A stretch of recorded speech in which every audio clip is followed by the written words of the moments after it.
We know that Prime Minister Narendra Modi and the BJP government are under fire for moves to implement the Uniform Civil Code.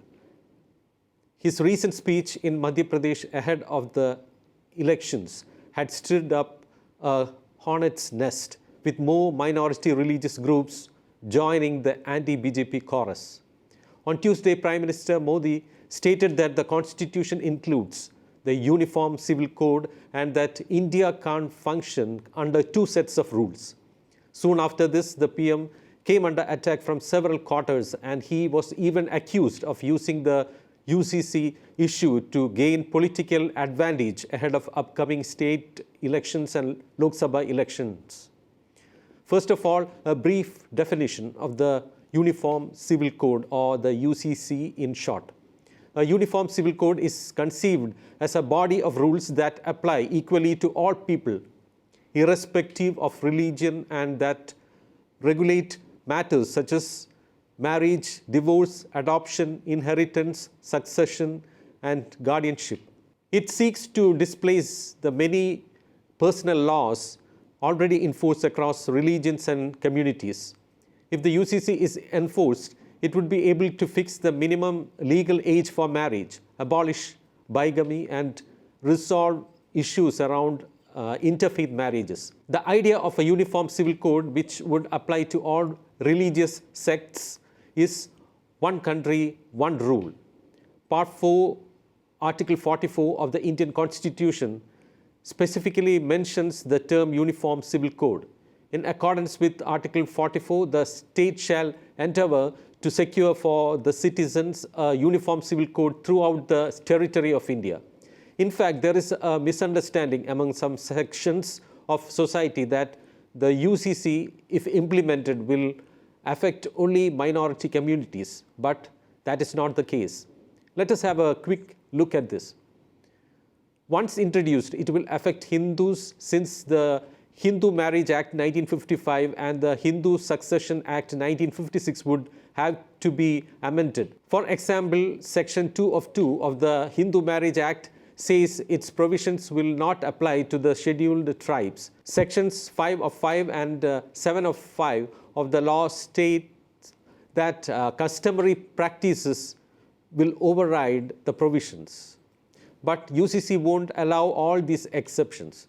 In the case of Muslims, the Muslim Personal Application Act 1937 states that Sharia or Islamic law will guide marriage, divorce, and maintenance. If the UCC comes into effect, the minimum age of marriage under the Sharia law would be changed and polygamy could be abolished.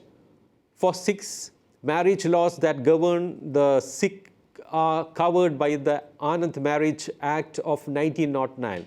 However, there is no provision for divorce. Sikh separations are then governed by the Hindu Marriage Act. But if UCC is introduced, a common law is likely to apply to all communities and marriages registered under the Anand Act. Now, under the Parsi Marriage and Divorce Act 1936, any woman who marries someone from another religion loses all rights to Parsi rituals and customs. This also will get abolished if UCC comes.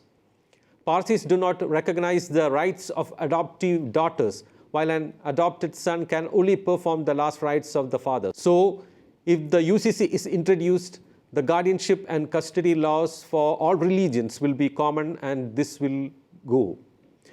Now, coming to Christians, the UCC will impact Christian personal laws such as inheritance, adoption, and succession. But it is the aspect of marriage and the non-recognition of divorce by the Catholic Church which will need more consideration. Section 10A1 of the Christian divorce law makes the separation period of 2 years mandatory for any couple to get a mutual divorce. But if UCC comes in, this would be universal. The Succession Act of 1925 gives Christian mothers no right in the property of their deceased kids. All such property is to be inherited by the father.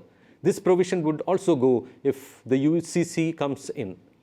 Interestingly, the UCC has got the in-principle support of the Aam Aadmi Party, though the party noted that it should only be introduced after thorough talks with all parties concerned.